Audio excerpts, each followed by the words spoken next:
Larry had to be taken away for repairs after colliding with Simon and Nicole's train on Piscataway Hill. Since there was no spare conventional engines available, RDC self-propelled bug cars handled the freight, passenger, mail, and milk service, while a switch engine did the freight work at night. As a result, Larry's two passenger cars, Penny and Kennedy, were getting extremely restless, especially Penny.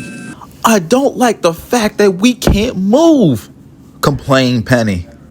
"It is annoying," agreed Kennedy, "but I quite like the rest." "True," Penny said, "but I want to go somewhere, see something. I'm tired of looking at the same tracks, the same freight cars, the same station, the same roundhouse. We need to see something different. Besides, we don't know when Larry's repairs are going to be done." That afternoon, the bug cars arrived back at the junction, and the diesel arrived to make up its train for the night run up the branch line. Also at that moment, Kevin pulled in with a passenger train. This gave Penny an idea. Kevin, called Penny. "What are you doing?" whispered Kennedy. Penny ignored her. "Kevin, we're ever so bored and lonely. Do you think it'll be too much trouble if you add us to your train and you took us to the big station?" Kevin smiled. "Sure, no problem." He soon had Penny and Kennedy coupled to his train, and he steamed away.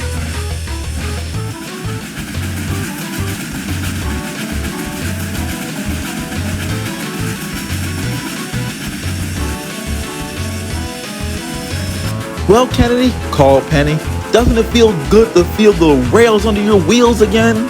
"I have to admit," replied Kennedy, "I wasn't sure at first, but this was a pretty good idea."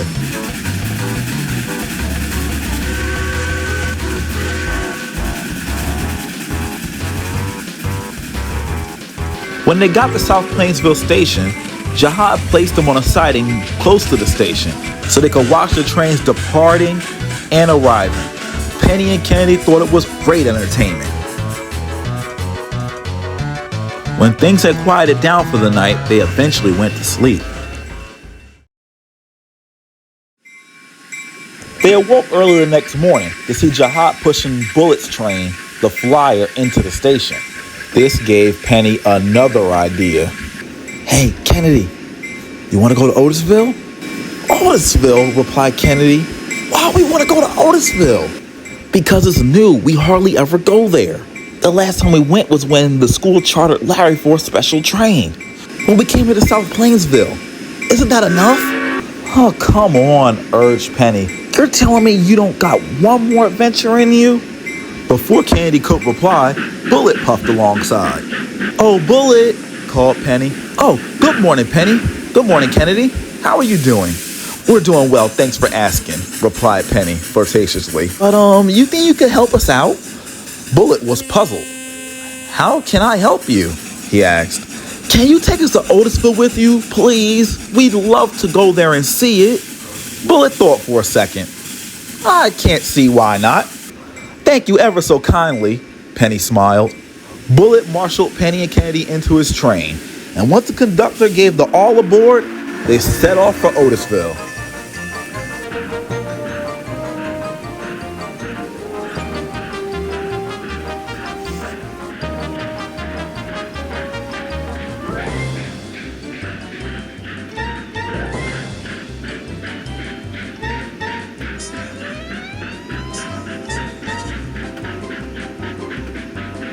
Now, Bullet's train makes very few stops, so it's able to run faster between stations.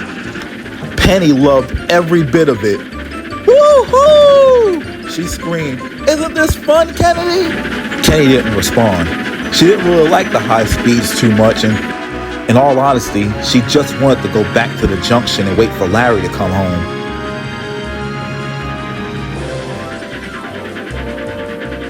Soon, Otisville Station was in sight. Bullet's driver braked and brought the train to a careful stop at the platform. Bullet, Penny, and Kennedy were uncoupled, and Bullet took them to the coach sidings. "I'm going to have a rest and get service. I'll take you back as soon as the return train is ready." And Bullet bustled away. "Thank goodness," Kennedy said to herself. Penny then overheard two workers talking. Yes, the St. Nicholas local will be departing from track 12 today. Oh, Kennedy, said Penny. You want to go to St. Nicholas? St. Nicholas? Exclaimed Kennedy. That's completely off the railroad. I know, replied Penny, but it's not that far. That's the station where Alexis and Chaz live. I'm pretty sure once we're there, one of them will take us back to Otisville. Kennedy was about to protest when the switch engine rolled by. Excuse me, called Penny.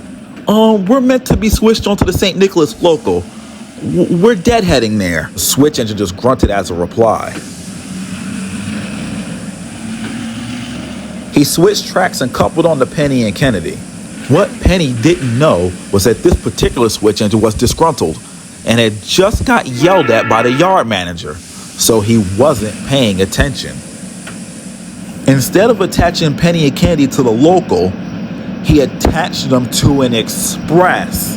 And Penny and Kennedy, not knowing the trains in that area, couldn't tell the difference. After the switcher left, a big 484 Northern came and backed that onto him. He didn't even question the extra passenger cars and just assumed that they were deadheading. After a brake test and an all aboard from the conductor, the mighty 484 puffed away. Penny was bubbling with excitement, while Kenny just shivered with worry. The 484 tore down the line on schedule. For a local, this train is going pretty fast, called Kennedy. He probably just wants to get to his destination early. A very dedicated engine. I can admire that, Penny replied. St. Nicholas Station came into view. The 484 raced through without stopping. As they passed through, Penny and Kennedy noticed the sign. Excuse me, called Penny. Weren't you meant to stop there? Oh no, chuckled the engine. This isn't a local train. This is an express. We're going all the way to the end of the line. The end of the line? Shrieked the coaches in unison. Now it was Penny's turn to feel worried. She knew now that she had gotten her and Kennedy in a lot of trouble.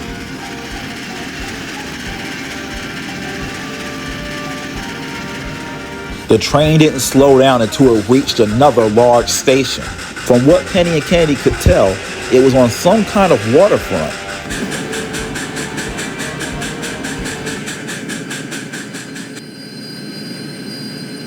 After all the passengers had disembarked, the station manager noticed that Penny and Kennedy seemed out of place.